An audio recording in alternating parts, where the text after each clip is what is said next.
Saludos, muy buenas tardes, sean todos bienvenidos y bienvenidas, como no, un programa más de Más que Política, acercar a ustedes la actualidad y la actualidad que vivimos aquí en Canarias. Hoy vamos a tocar, y en este caso vamos a llevarle a ustedes la máxima información de un tema que seguro que para ustedes les levantará el interés. Vamos a hablar de sanidad, porque para ello tenemos con nosotros al director del Servicio de Canarias de Salud del Gobierno de Canarias, don Roberto Moreno. Muy buenas noches, sea usted bienvenido. Muchas gracias, encantado de estar aquí con ustedes de nuevo. ¿Cómo estamos? Bien, bien, con mucho trabajo, con muchas cosas puestas en marcha en estos primeros 10-11 meses de legislatura, y seguimos todo el equipo de la Consejería del Servicio Canario de Salud pues con muchos ánimos para seguir trabajando. El trabajar significa proyectos. ¿Qué proyectos se están llevando a cabo? Bueno, efectivamente con el comienzo del nuevo año, ya con unos presupuestos que son, digamos, de ejecución y de diseño propio, pues yo creo que hay varias líneas en las que ya se están empezando a ver los primeros resultados. Estamos haciendo un esfuerzo en cuanto a inversión en infraestructuras, en atención primaria, también en atención especializada en los grandes hospitales. En la isla de Gran Canaria, por ejemplo, salió a licitación el terminar el centro de salud de vecindario. Por ejemplo, está en el proceso de ser adjudicada la obra, que es una demanda también largamente y un proyecto largamente esperado, de terminación de ese centro de salud, que va a consumir del orden de 2 millones de euros. Tenemos también en proceso de licitación el nuevo consultorio local de Mogán Puerto, que es también una demanda que nosotros, de hecho, cuando estábamos en la oposición, el Partido Socialista, pues demandábamos al Gobierno que se pusiera en marcha, porque era necesario para Mogán. Está también en marcha. En otras islas pues tenemos el consultorio el Centro de Salud de las Mercedes en La Laguna, está también en las fases finales de redacción del proyecto y de los pliegos de licitación para lanzar la contratación de la obra. Estamos haciendo un esfuerzo en equipamiento, estamos, como saben, precisamente en medio del proceso de compra del 5º acelerador del Hospital Dr. Negrín, el que va a sustituir al Primus, el más antiguo de todos ellos. Para el CAE del Calero de Telde, pues está en estos días también la licitación de la compra del equipamiento. Es decir, como ve, hay mucha actividad de licitaciones de obras y licitaciones de compra de equipamiento, y en paralelo pues digamos, hemos puesto en marcha algunas medidas ya con un calado político mucho más fuerte, como la universalización de la atención sanitaria a inmigrantes sin papeles, que se puso en marcha en diciembre del año pasado y que, como hemos podido todos ver, nos ha cumplido el vaticinio de los agoreros, que decían que iba a ser muy caro, que no íbamos a poder dar abasto. Pues no hay en absoluto. Ha sufrido el sistema sanitario público por hacer algo de justicia, que es atender a quien lo necesita, independientemente de si tiene o no papeles. Los planes de contingencia de las urgencias de los hospitales, bueno, han estado funcionando en invierno.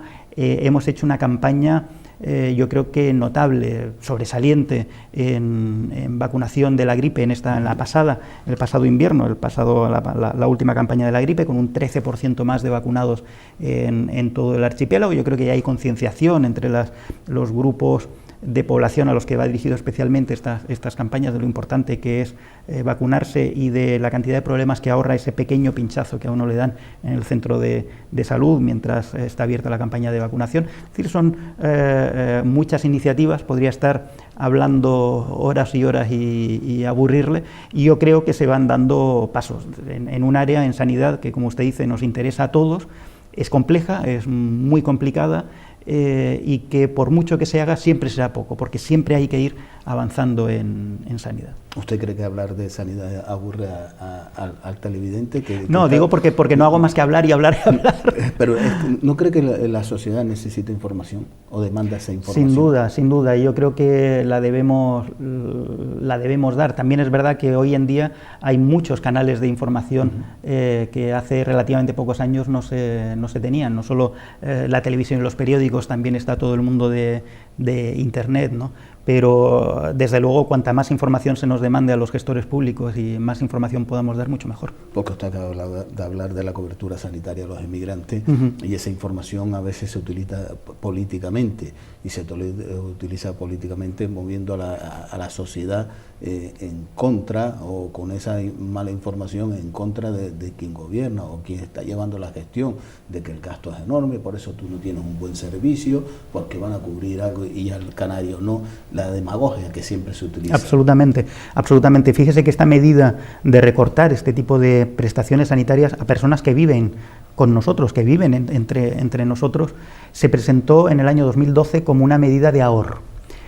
Nosotros en su momento ya la atacamos, porque había estudios que mostraban que realmente ni el gasto comparativamente era tanto, ni el ahorro que se pudiese dar por no atender en los centros de salud a personas que lo necesitaran, el ahorro iba a ser significativo, cuando sobre todo se dejaba la puerta abierta a que todo el que lo necesitara accediese a través de los servicios de urgencia, que sí son efectivamente y comparativamente más caros si uno lo quiere poner en términos económicos. Esa medida la tomó el Gobierno de España del Partido Popular en 2012, fue contestada por algunas comunidades autónomas, fue recontestada por el Tribunal, por los tribunales, el Tribunal Supremo y demás, en el caso de Valencia, en el caso de Andalucía, estoy hablando de memoria, me puedo equivocar. En Canarias llegó un poco más tarde. Es verdad que tardamos unos meses en armar el expediente, me permite la expresión leguleya, precisamente para que no pudiese ser recurrido en ninguna instancia por parte del Gobierno de España. No fue recurrido, entró en vigor en noviembre, diciembre del año pasado. Hemos llegado a mayo, segunda quincena de mayo, no se ha colapsado el sistema, no se han emitido miles de nuevas tarjetas sanitarias a inmigrantes sin papeles. El último recuento del que yo tengo noticia, me puedo equivocar porque son cifras de hace unas semanas, sobrepasaban ligeramente las 100 tarjetas, es decir, no estamos hablando de nada que colapse en absoluto nuestro sistema sanitario público y que, insisto, es una medida de equidad y yo creo que de justicia, ¿no? Cuando hablamos de Canarias, fíjense, lo tenemos un poco más complicado que cualquier otra región de España. Hablamos de Canarias, hablamos de 8 islas y hay que atender a los habitantes de esas 8 islas. ¿Se le complica la labor? Obviamente, sí, es complicado y muchas veces hay que explicar en la península que aunque uno se fije en las ratios que recomiendan los expertos en economía de la salud, el Hierro o La Gomera no les correspondiese teóricamente un hospital de las características de los hospitales que tienen y que están funcionando, pues es una medida de equidad y de justicia. Es decir, también en las islas, en las mal llamadas islas menores, en las islas más pequeñas, pues obviamente hay que salvaguardar los derechos al acceso a la salud, a la sanidad pública de los habitantes. Una comarca en la península con el número de habitantes que tiene el Hierro, por ejemplo, no podría tener, digo teóricamente, un hospital de esas características como el que tenemos en el Hierro. Bueno, pero es que tenemos aquí una obvia realidad geográfica que hay que tener en cuenta en el desarrollo de políticas horizontales y básicas como es en la sanidad. También en la isla en La Graciosa pues tenemos un punto de urgencias para 600 habitantes que tiene. Bueno, pues es que hay que atenderlos, porque realmente cuando se produce una urgencia en La Graciosa se puede llegar a correr algún tipo de riesgo, porque es que la única forma de salir es en barco, depende mucho, en barco pequeño, depende mucho de cómo esté el mar, etcétera, etcétera. Ustedes lo saben. Bueno, pues hay que poner ese tipo de servicios. Y en el resto de islas, obviamente siempre intentando guardar el equilibrio entre la necesidad y la equidad, lo cual complica mucho, como usted menciona, o mucho más que en otras regiones, el desarrollar a medio y largo plazo una sólida política sanitaria. Cuando se habla, que se dice que todos los españoles no tenemos la misma sanidad. Bueno, todos tenemos la misma cartera de prestaciones, ¿vale? Es decir, todos debemos estar cubiertos exactamente por las mismas prestaciones, da igual en la comunidad en la que estemos, y de eso se trata el papel coordinador que tiene el Ministerio de Sanidad, ¿no? Pero efectivamente, al estar transferidas, depende mucho de la inversión que cada comunidad haga y de las políticas que cada comunidad haga, y en el caso de Canarias también de la realidad geográfica en la que nos encontremos. También depende mucho para esa falta de financiación del trato que decida dar el Gobierno de España, el Estado, en cada momento a las comunidades autónomas. Nosotros tenemos un déficit de casi 300 euros por cabeza, que se dice pronto, en cuanto a financiación sanitaria, que debería venirnos del Estado. Y nosotros seguimos insistiéndole al Ministerio en que en sucesivos presupuestos esa diferencia de muchos millones de euros se tiene que empezar a cubrir, si no de un año para otro. Entendemos que es difícil de un presupuesto para el otro saldar esa deuda, ese bache importante, pero sí empezar a corregirlo, ¿no? Y eso es uno de los graves problemas presupuestarios que tiene la sanidad en Canarias con respecto al Estado. Ahí se trata con doble lenguaje, porque si vamos al gobierno, el gobierno dice no, la competencia de sanidad la tenemos transferida a las comunidades, pero lo que no se habla es de esos recortes que usted está hablando, que es que lo que recibe, por lo cual no se puede prestar esos servicios, ni en sanidad, ni en educación, ni en otros servicios. Y que están contabilizados, es decir, Canarias no recauda tanto a través del IGIC como para cubrir todos los servicios, y efectivamente, bueno, el Estado tiene mecanismos presupuestarios para compensar y para dar facilidades a las comunidades autónomas. Parece que Canarias ha venido siendo maltratada en los últimos años, no solo desde el punto de vista sanitario, también desde el punto de vista de Hacienda. Lo han explicado los sucesivos consejeras de Hacienda que han pasado por el Gobierno de Canarias en estos años. Yo creo que eso es así fácilmente comprobable. También es verdad que el Gobierno de Canarias ha hecho frente con fondos propios a esa diferencia de financiación, es decir, se ha hecho un esfuerzo extra para centrar el grueso presupuestario en los servicios públicos que el Gobierno considera básicos, en sanidad, en educación, en servicios sociales, y ahí se destina el grueso de las partidas presupuestarias, muchas veces haciendo un esfuerzo, ya digo, con recursos propios de la comunidad autónoma, porque son insuficientes los que el Estado transfiere. ¿El San Benito de Sanidad es la llamada lista de espera? ¿Se ha reducido? Bueno, en el desgraciado San Benito, yo creo que con mayor o menor medida en todas las sanidades públicas en las comunidades autónomas en este país. Nosotros, recuerde que la primera medida que pusimos en marcha fue la transparentación de las listas de espera, es decir, no solo dar los datos que exige el Ministerio, sino el desmenuzarlos, ¿de acuerdo? El dar datos también, por ejemplo, listas de espera de pruebas diagnósticas. Y son datos que nunca van a ser buenos, es decir, nunca nadie estará contento con una lista de espera, sea de mayor volumen o de menor volumen. Por eso nosotros nos hemos fijado en atacar dos aspectos. Uno, el tiempo medio de espera. Es decir, puede uno tener una lista de espera muy voluminosa, con muchas personas, pero si el tiempo medio de espera es corto, es decir, si la lista es muy dinámica, la gente no tarda mucho en ser atendida. Entonces, se ha dado la instrucción a los hospitales en que de alguna manera prioricen a aquellas personas que llevan más tiempo en las listas de espera Es decir, que se empiece, digamos, por supuesto con la programación que sea menester, con las personas que llevan más tiempo esperando para bajar ese tiempo medio. También hay listas de espera que no pueden esperar, por ejemplo, los tratamientos oncológicos. Eso no hay lista de espera en el sentido de que se programa casi inmediatamente y siempre con criterios médicos, con criterios clínicos, el atender a esos pacientes porque no pueden en cualquier caso esperar. Y luego estamos intentando atacar desde primeros de este año un aspecto esencial que son las esperas en determinadas pruebas diagnósticas. Es decir, en realizar pruebas que ayuden al diagnóstico para saber si la persona pues, debe entrar en lista de espera quirúrgica o se le diagnostica ya con esa prueba y se le puede poner tratamiento. Porque ese es, digamos, el primer cuello de botella de la lista de espera, el no saber qué es lo que tiene que seguir haciendo o cuál es el tratamiento que va a tener que seguir haciendo el paciente. Hemos puesto a trabajar las resonancias magnéticas, por ejemplo, es una prueba de diagnóstico por imagen utilizado casi universalmente en muchas especialidades médicas.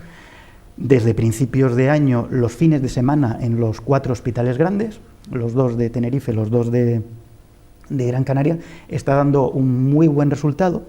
Se han hecho cientos de pruebas diagnósticas, es decir, personas están siendo llamadas a los hospitales para hacer la prueba pues en sábados, en domingo, sábados y domingos.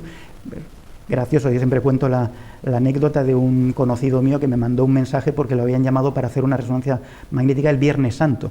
Digo, bueno, pues también los Viernes Santo y los días de fiesta también se pone en marcha equipamiento con el que ya contamos y al que hay que sacarle partido, es decir, hay que poner a funcionar más horas a la semana. Eso para aligerar, digamos, hacer más rápido las pruebas diagnósticas, pero también con los aceleradores en los tratamientos oncológicos, en los hospitales con los que cuentan aceleradores, en Gran Canaria sería el doctor Negrín, pues se han abierto periodos de funcionamiento de tratamiento oncológico los sábados, por ejemplo, y también está dando muy buen resultado. La idea que subyace a todo esto es utilizar mejor y más eficientemente las infraestructuras con las que ya contamos, a la vez que en paralelo, como le decía al principio, pues reforzamos el tener ese aparataje que es caro, que es complicado de comprar, pero que es muy necesario, y dentro de nuestras limitaciones presupuestarias, pues adquirir ese nuevo acelerador para el doctor Negrín, que estamos, como lo dije antes, en proceso de compra, una nueva resonancia magnética también para el doctor Negrín, también en proceso de compra, o el equipamiento del caetel. Es decir, son muchos caminos en paralelo que uno tiene que atacar, precisamente porque uno de los objetivos esenciales es disminuir ese tiempo medio de espera en las listas. Cuando hablamos de la adquisición de un acelerador, ¿de cuánto estamos hablando de inversión? Bueno, este último que ha salido a licitación, estamos hablando de alrededor de 3 millones de euros, 2.800.000 y pico, redondeando unos 3 millones de euros. Más luego el mantenimiento posterior que se debe hacer al cabo de unos años. Hay un periodo de mantenimiento inicial, estoy hablando de memoria también, unos 2 años, pero después hay que seguir haciendo mantenimiento, es decir, es tecnología punta. Yo espero que podamos comprar uno de los mejores aparatos que hay en el mercado ahora mismo, como el que se puso en marcha también en el doctor Negrín en noviembre del año pasado, y sobre todo que amplíe el número de personas que se pueden tratar. ¿En política vale todo? No.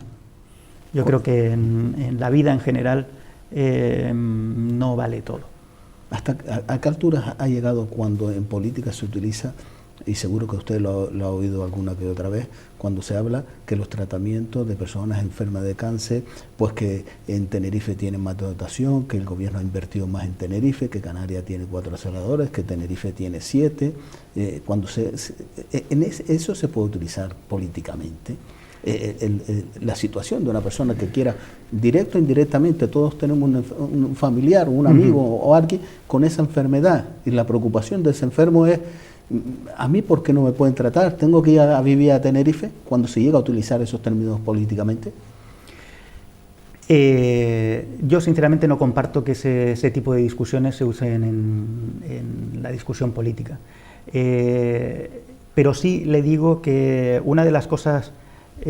bueno, usted sabe que yo no soy médico, yo no vengo del mundo de la medicina y una parte del equipo nuevo de sanidad que no venimos del mundo sanitario, pero lo que sí nos hemos dado cuenta, porque no somos médicos pero tampoco somos tontos, es que hay una cosa que se ha adolecido la política sanitaria en Canarias, que es planificación, es decir, mirar no el día a día, sino cómo quiero yo que esté el sistema cuando yo me vaya del cargo, cómo quiero yo que esté el sistema, cómo quiero dejarlo para ver si evoluciona y se adapta de aquí a 10 años, porque en el caso de los aceleradores, por ejemplo, 10 años es una vida media aceptable para ya tener previsto un recambio, una renovación de infraestructuras que son muy necesarias, o qué es lo que necesita una isla u otra para yo poder planificarlo, para no tener que poner parches continuamente, porque los parches al final se caen.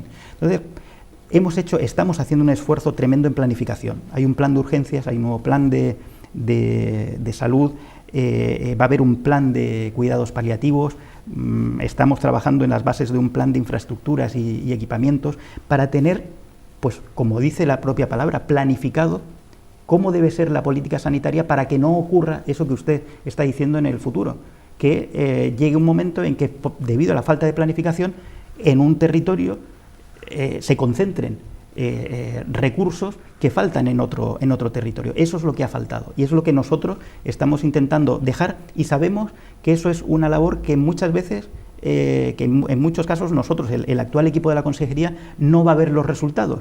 Se va a ver dentro de 4, 5, 6, 7, 8 años a futuro, pero es muy necesario hacerlo. En atención primaria, por ejemplo, es muy necesario tener una planificación de cuáles son los centros de salud, los consultorios locales, en los que hay que fijarse a medio y largo plazo de cómo va evolucionando la población, cómo va evolucionando, teniendo en cuenta cómo va evolucionando la población, teniendo en cuenta la edad de la población, que también es muy importante. Por eso yo creo que utilizar políticamente, puntualmente un déficit, yo creo que ahí sí que no vale todo. Efectivamente, ahora con la compra del 5º acelerador para el doctor, o el acelerador que va a sustituir al Primus, bueno, ya estamos, digamos, con una buena dotación, pero ya hay que poner el ojo en la siguiente adquisición, y no solo en Gran Canaria, también en Tenerife, porque también tienen aceleradores que aunque estén físicamente ahí instalados, realmente no se les puede sacar partido porque son muy viejos también. Hay al menos uno tan antiguo como el que se va a sustituir en Gran Canaria, pero no se puede hacer parcheando, hay que hacerlo con vista, es decir, y mantener la inversión que este año hacemos en ese nuevo acelerador para el Negrín, pues mantenerlo pintado en los presupuestos para poder hacer una sustitución de un acelerador o una compra nueva el año siguiente, 2017, o el año siguiente, 2018, pero no a golpe de utilizar políticamente esto o aquello. Es decir, eso no, ni soy partidario, ni va conmigo, ni aunque siga en política lo voy a yo utilizar. Los ciudadanos de estas 8 islas, de esta comunidad de Canarias, ¿somos conscientes del uso del servicio de urgencia o abusamos de él? No, yo creo que, sinceramente, ahí hace falta mucha pedagogía de todos. Yo sé que cuando uno tiene una urgencia médica, se siente mal de repente, la primera imagen que le asalta es: me voy al hospital. Yo lo comprendo, yo lo entiendo, pero de verdad que muchas veces es mucho mejor, incluso para la propia persona, para el propio paciente, ir primero a su centro de salud, y si es necesario ya el propio centro de salud lo deriva al hospital, si es necesario. Pero hay un sobreuso muchas veces de la urgencia hospitalaria, porque uno se salta el paso de ir al centro de salud. Periódicamente pues se hacen campañas, sobre todo cuando sabemos que pueden haber picos de acudir a urgencias, normalmente en los principios del invierno y demás, para recordar que las urgencias están cerca de casa realmente, no están solo en los hospitales, y cerca de casa es su propio punto de atención continuada o el propio centro de salud con atención de urgencias 24 horas, es decir, esos son los puntos de urgencia más eficientes, más cercanos, y que en caso de que efectivamente sea necesario derivar a un hospital, no se preocupen, que se ponen todos los medios para ser derivados al hospital. Últimamente nos ha llegado un mensaje por WhatsApp pidiendo colaboración y participación a la hora de donar sangre.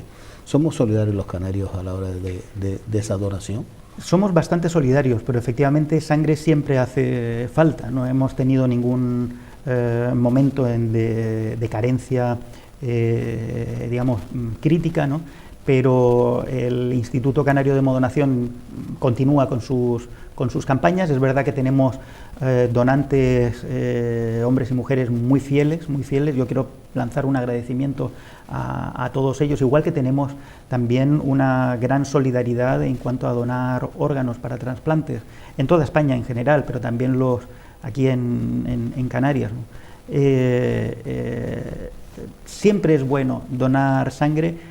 Es un líquido precioso que siempre es necesario, la sangre y todos sus derivados, ¿no?, que utilizamos en los que necesitamos utilizar en los hospitales, y hay que animar a que sigamos siendo así de generosos. ¿Podríamos derrogar el copago sanitario?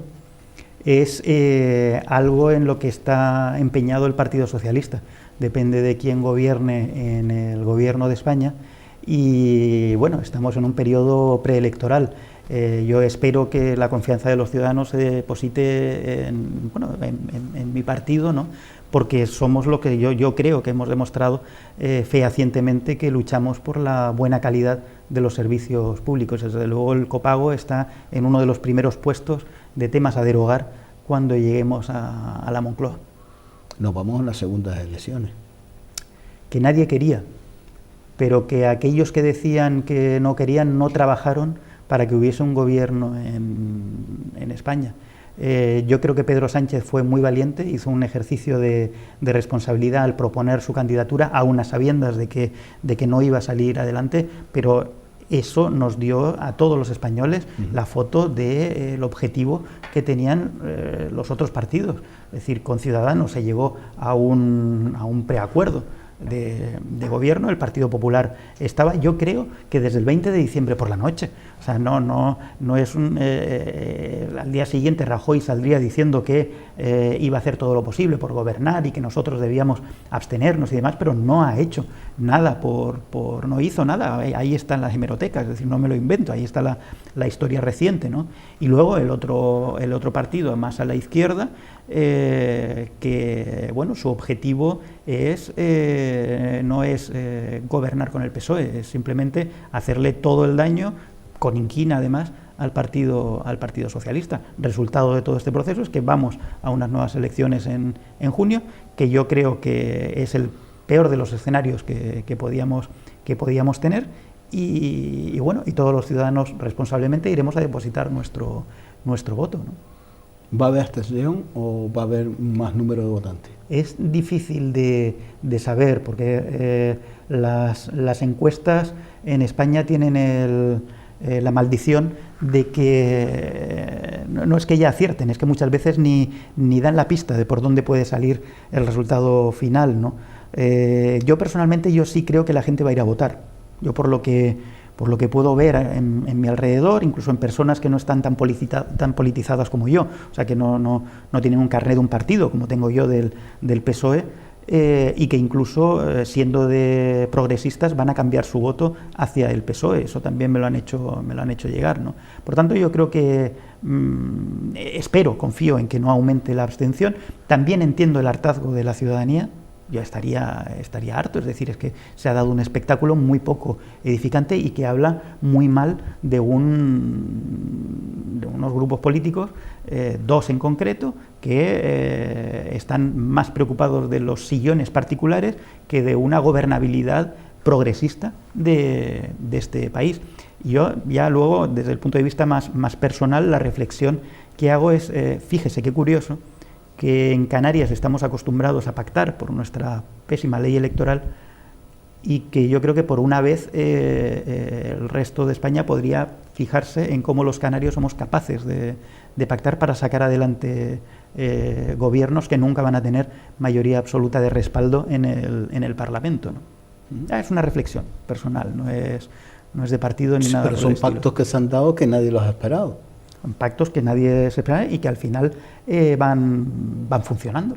Por tanto, van funcionando porque se antepone el bien de la gestión de lo que es común, el bien común de la gestión de lo público, a cualquier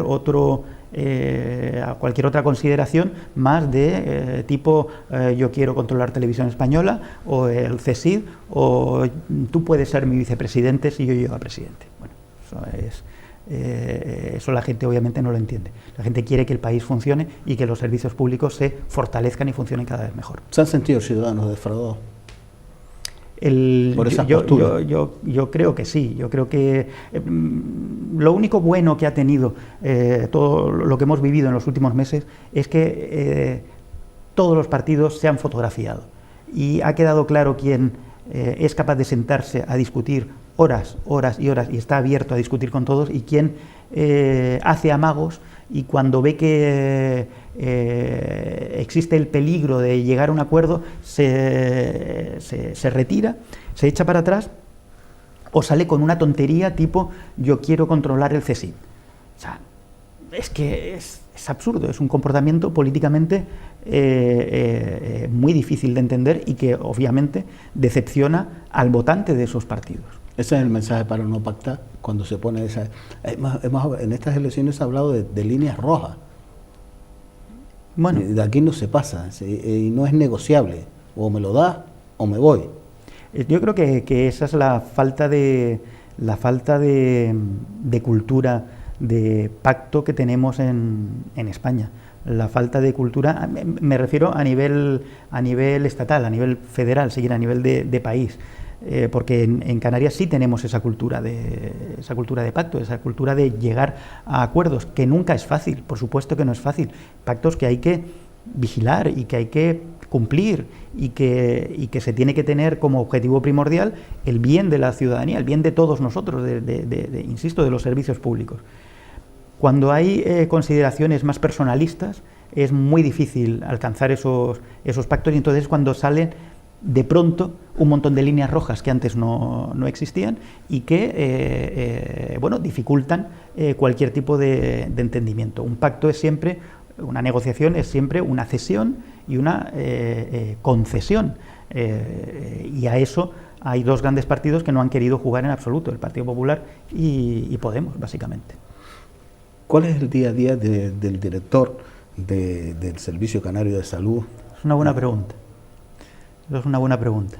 El día a día es complicado, el día a día trae consigo mucho desgaste, el día a día hace que en puestos como este o en puestos como el del consejero de Sanidad, mi jefe Jesús Morera, la vida familiar sufra, se sufre también, digamos, no se sufre, se preocupa uno porque sabe que está gestionando temas muy sensibles humanamente, porque el Servicio Canario de Salud es una casa muy grande, en donde somos 24.000 personas en esa familia, de muchas categorías profesionales, de muchos oficios, de muchas profesiones, de un sistema que no puede fallar y que tiene que estar trabajando 24 horas al día, todos los días del año, en donde hay gente muy, muy comprometida, que yo no me cansaré de agradecer el trabajo que hacen. Cuando yo deje el cargo, yo creo que lo que me voy a llevar es ese agradecimiento al trabajo bien hecho de esos 24.000 profesionales del Servicio Canario de Salud, que hacen muy buen trabajo a pesar de esa mala imagen que tienen en general los sistemas de salud en España y bueno, el Servicio Canario de la Salud en particular, porque estamos hablando en Canarias. Fíjese que cuando se hace las encuestas de satisfacción de las personas cuando son atendidas, tanto en atención primaria como después de una estancia en el hospital, las notas que ponen las personas a cuestionarios, bueno, muy exigentes, a cuestionarios con muchas preguntas, cuestionarios por supuesto anónimos, es decir, nadie tiene que dejar ningún dato personal, solo rellenar la ficha, las fichas o el documento y expresar cómo ha sido su experiencia, tanto en el centro de salud como en el hospital. Las notas medias que ponen los usuarios, las usuarias, están por encima del 8,5. Últimamente, creo que la semana pasada, recibimos la encuesta de satisfacción hospitalaria de todos los hospitales de Canarias del año 2015. Seguimos por encima de esa nota del 8,5. Hay ítems en donde tenemos que mejorar, pero la nota media es muy alta. Es decir, tenemos un buen servicio. Cierto que tenemos un cuello de botella a la entrada, las listas de espera. Y hay temas que, por supuesto, tienen que mejorar, porque en sanidad estamos hablando de un continuo, de algo que evoluciona y de una necesidad continua de la población. Pero también es verdad que la nota que ponen los usuarios, una vez utilizado el Servicio Canario de la Salud en sus múltiples facetas, es una nota alta.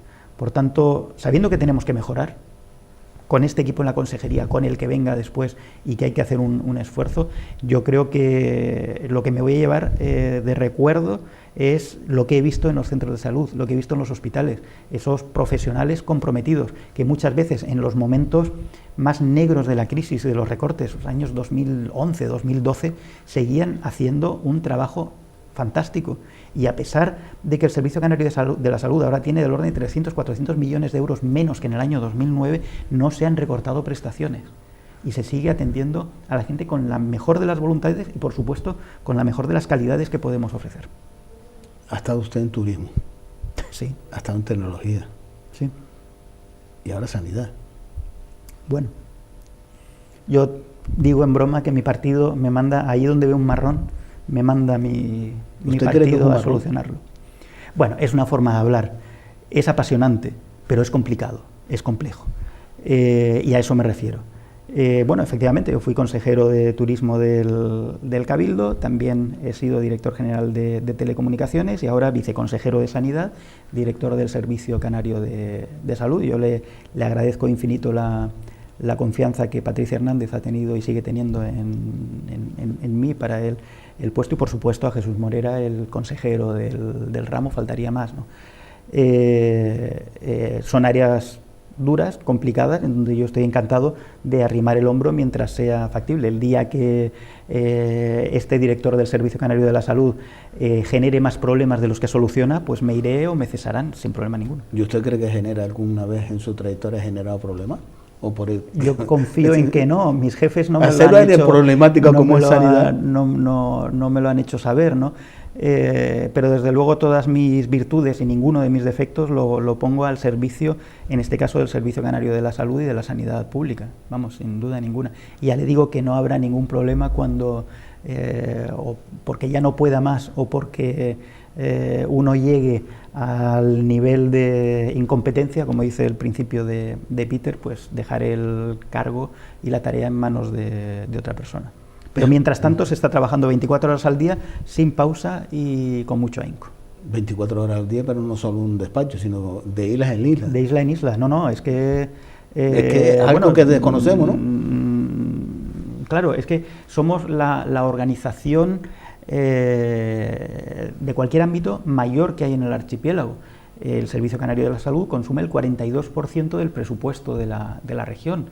Si fuese una empresa, en el sentido literal del término empresa, seríamos obviamente la que más empleados tiene y más puestos de trabajo genera, ¿no?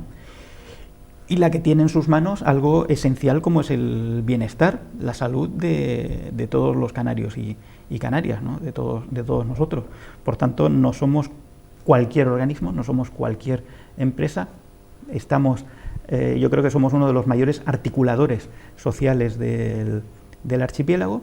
Por supuesto, conozco todos los hospitales, he estado en muchos centros de salud de visita, todavía no los he visitado todos, los consultorios locales, y bueno, como usted dice, ayer mismo me tocó pues por la mañana en Fuerteventura, por la tarde en Tenerife y por la noche pues ya volver a Gran Canaria, porque procuro dormir en casa siempre que puedo hacerlo, ¿no? Pero sí, bueno, ese es el trabajo que nos toca hacer y que estamos haciendo. Es hombre usted de pie de calle, de terreno, de palpar el problema en primera persona. Quiero palpar. Sí, y he ido a algún centro de salud sin que me conozca nadie para ver qué tal. ¿Incógnito? Hombre, incógnito, Si me preguntan, no voy a decir que no soy Roberto Moreno, pero bueno, me doy una vuelta, visito algún hospital, bueno, incluso por motivos personales. Si tengo algún familiar al que quiero ir a visitar, pues aprovecho y miro a ver qué tal funciona esta cosa. No, claro, pero eso es no con segundas intenciones, sino porque hay que conocerlo, hay que verlo, ¿no? Hombre, también tengo pues muchas horas de despacho, hay muchas reuniones en todas las islas. O sea, ya le digo, ayer estuvimos organizando y poniendo en marcha el primer Consejo de Salud en Fuerteventura, muy interesante, un Consejo de Salud que no se reunía de 2014, que es donde es el órgano de participación, donde están los representantes de ayuntamientos, de cabildo, de colectivos sociales, de sindicatos, de colectivos profesionales, de profesiones sanitarias, y se generan discusiones que son muy interesantes y que te dan... te ayudan a tomar el pulso de las necesidades a pie de calle. Eso no lo podemos perder los que estamos en posiciones políticas o de gestión importantes, ¿no? Hay muchas horas de despacho, pero también hay muchas horas de calle, claro. Don Roberto Moreno, ha sido un placer tenerlo en esta casa. Se nos ha ido el tiempo volando. Sí, se nos ha ido volando como siempre que vengo, y yo encantado de estar aquí con ustedes. Y se nos quedan muchas cosas que hablar. Cuando ustedes quieran. Y sobre todo llevar la máxima información al usuario, al ciudadano. Exacto. Cuando ustedes quieran, sin problema ninguno. Oye, que atiendan ya a los pacientes sábado y domingo. Es un primer paso. Vamos a ver si podemos abrir los quirófanos en horario ampliado. Ya en algún hospital hay un proyecto piloto para atender hasta las 12 de la noche. Pasito a pasito. A seguir trabajando. ¿Va a revolucionar la sanidad en Canarias? Vamos a intentarlo, entre todos. Lo dicho, gracias por estar con nosotros. Muchísimas gracias a ustedes. Nos vamos, unos minutos de publicidad y a la vuelta seguimos con todos ustedes aquí compartiendo este tiempo de Más que Política.